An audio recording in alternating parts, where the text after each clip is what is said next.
And welcome to the final week of the Pigskin Picks here on Delaware Live, powered by 302 Sports. It's been a long season, but it's gotten here quickly. Then in another week we'll be talking playoffs and in the playoffs. But we're also with this week normally with Trey and Glenn Frazier, longtime broadcaster, and glad a couple years ago we snatched him out of radio and got him in the booth with us. So Glenn, welcome to the Pigskin Picks. Oh, thanks, guys. Glad to be with you. Did you save the best for last? Kinda, yeah. Yeah.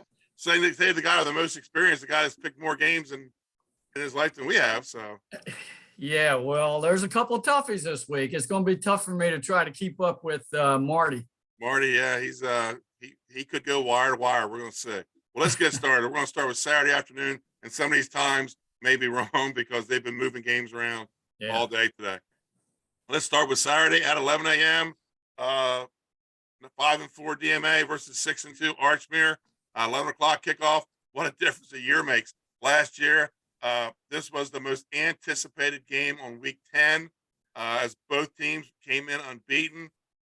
This year, kind of two middle of the pack records teams, but either is still a threat to win the Class AA title in December. But I think Archmere is going to win here.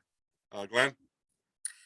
Yeah, I agree with you. The defending 2A champs, they stumbled, I think, in the early part of the season. They lost back-to-back games to Howard in a close one, and then they were smoked by Wilmington Friends. But they got back on track. That Chris Albera does everything for them, just like Tattersall does for Friends. Passed for over 1,500 yards. He leads the team rushing as well, and he also has 3 INTs on defense. So, and then look at DMA. I mean, you can't figure them out. They lost to a couple of out-of-state powerhouses. And then last week they play a Concord team that they should have handled easily. Concord lost half of their roster to some kind of flu-like symptoms, and they barely won that game. Concord scored a late touchdown and went for 2 to try to get the win. So I'm with you. I think Archmere takes this game. They beat them twice last year. I think they get them again this year. Team we'll talk about later. DMA kind of reminds me a little bit of Delmar this year. You kind of don't know where to go with them. Yeah. From week to week. Trey, who do you got here in our first game? We talked about both these teams early in the season, but we thought there could be 2 battle of unbeatens like last year. But then Caravel and Wilmington Friends kind of stole the limelight. I think Archmere's been a little more consistent down the back half of the season, so I'm gonna go Archmere as well. 7 o'clock Thursday, St. Elizabeth and Caravel. Now we do have a battle of the unbeatens. Just 4 unbeaten teams left in the state. After Saturday night, one of these two is going to fall from the ranks of the unbeaten. The Vikings, they have Christine Benson, and he has run shot all over Class A. The Bucks, they're a different animal. Caravel wins this one, picks up 3 bonus points, and should be the number 1 seed in the AA state tournament. Man. I actually broadcast this game last year, and Benson was a little banged up in that one. They really needed him healthy to have any kind of shot against Caravel last year. They lost the game big. And my gosh, this kid's something else. He's going to end up over 2,000 yards rushing. He's already got 33 touchdowns. But Caravel, I've done a couple of games, the Lake Forest game and the Woodbridge game. I got to see them. Their defense is outstanding. I think they're a legitimate threat to win Class AA. And they're going to be a little bit too much for St. E's to handle. I go with Caravel. Who do you have? Battle of 2 unbeaten teams, rounding out the final week of the season. You got Caravel's Craig Miller versus St. Elizabeth, as you guys mentioned, Christine Benson. I think Caravel may be a little more well-rounded. You mentioned their defense earlier. I think Caravel gets it done. Thursday night, 7:30. I think this is your game, Glenn. Sussex Tech versus Odessa. Sussex Tech 3-6, Odessa 5-4. Odessa had their second signature win of their program by beating Seaford last week, 14-7. Sussex Tech, they present a dangerous opponent. They have nothing to lose in this game. They come in with a 3-6 record. The Ducks, on the other hand, they probably have to win this game to get a home game in the Class A state tournament. I think the pressure is going to get to the Ducks. Sussex Tech ends their season with a win. Well, I'm going to be the first one to disagree with you here. First one tonight. Everybody disagrees with me. This is our game. And of course, Odessa's stepping up in class again, but they're stepping up to a class that they're probably going to move up to next year. They're going to have a full 4-year, class of seniors, juniors, sophomore, freshmen. This year, it's only the 3 underclassmen's crew that they have on their roster. But I think they already had 70 some kids out for football this year, Benny. So big program. And who knows, in 4 or 5 years, we might see them up in AAA. Yeah, exactly. I think Odessa gets the win at home on senior night. They have their seniors. Right. It's for the juniors then. Junior night.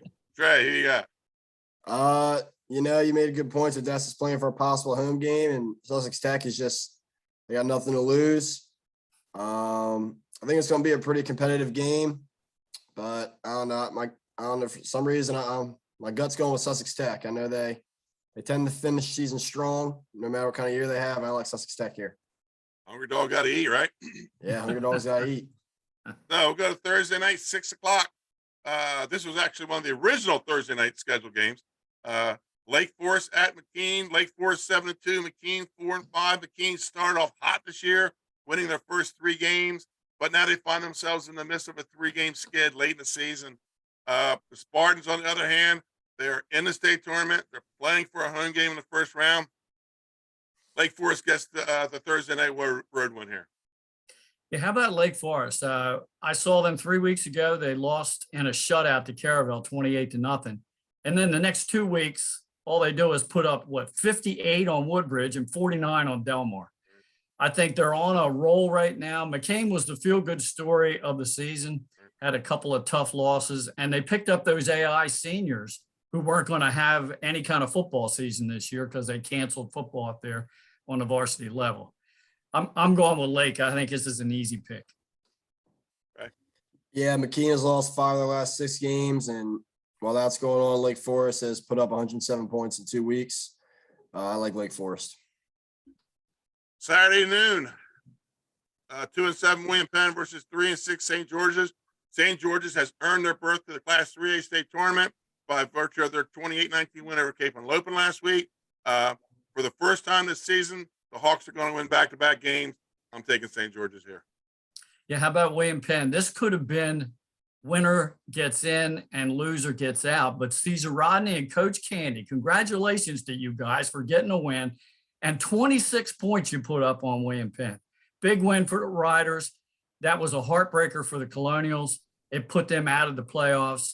St. George's, I think, is going to be too much for a young William Penn team that alternates 2 freshman quarterbacks. I'm going to go with the Hawks. Right, you got a little something to say about those Riders getting that win last week, right? Yeah, well, so, this beginning of the season, we thought this would be a really big game coming into week 10. Obviously, it's not anymore the Caesar Rodney upset and go Riders.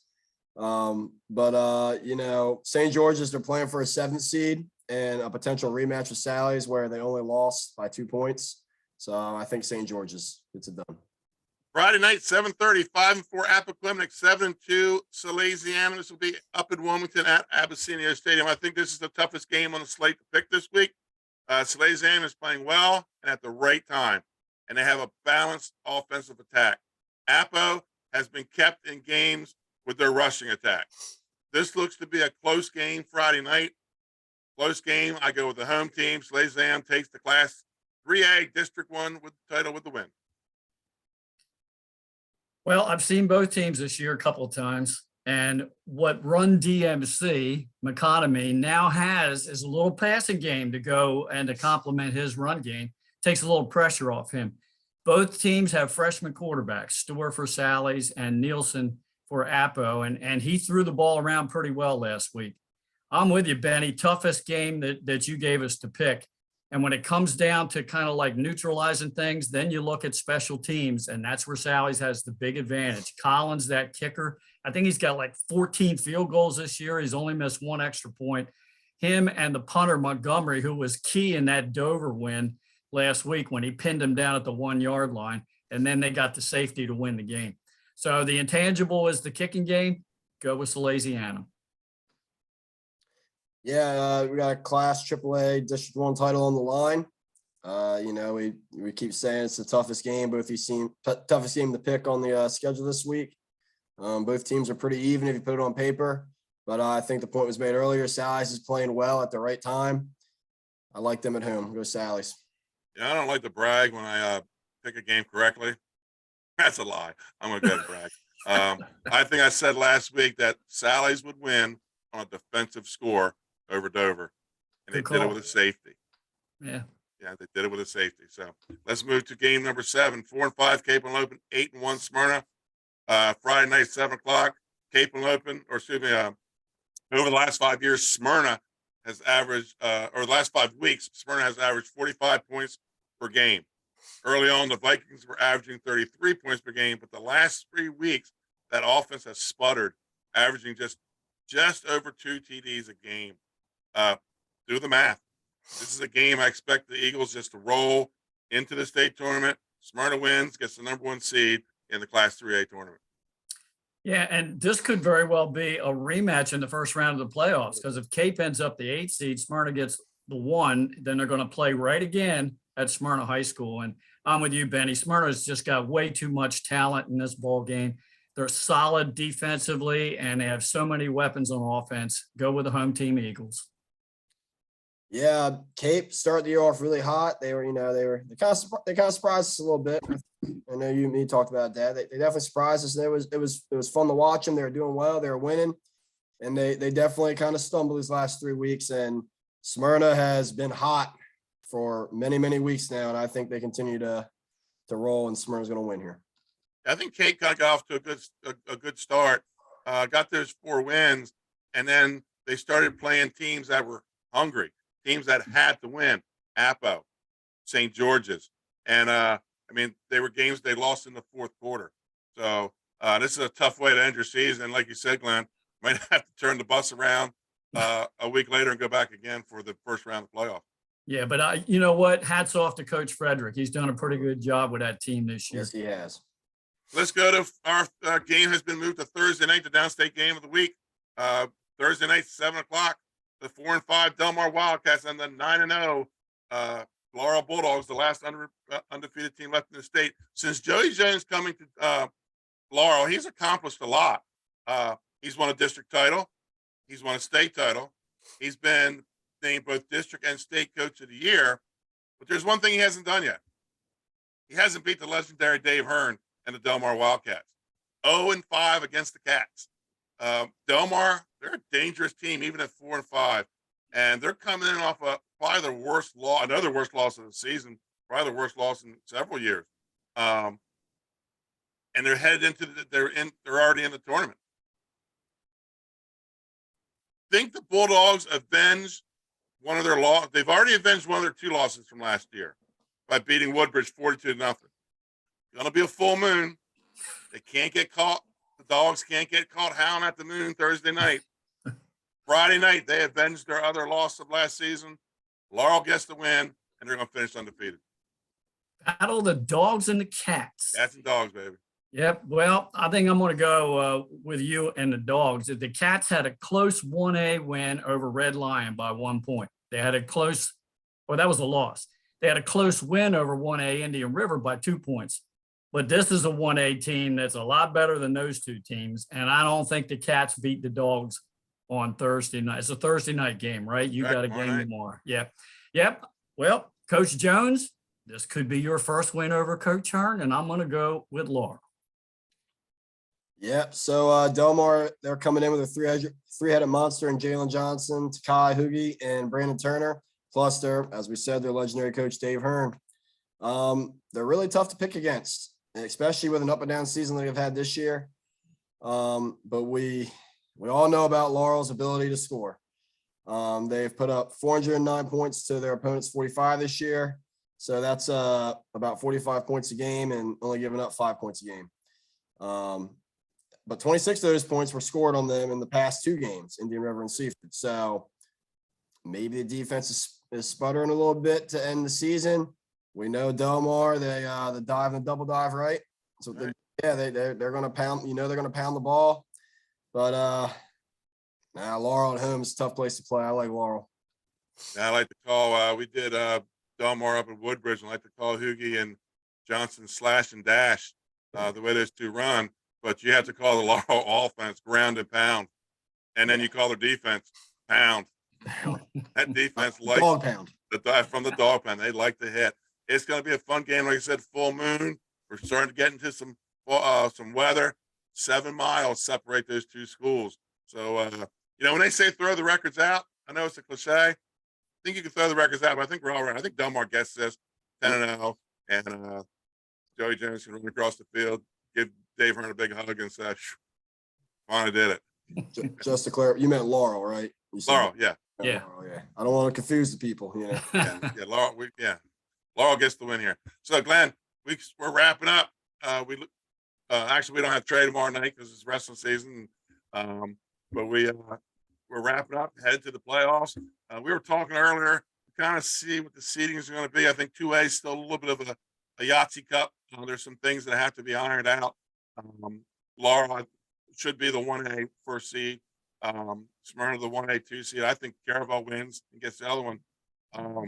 Couple of things about the tournament. We talked about it before we went on air. Is the bye week between the semis and the finals.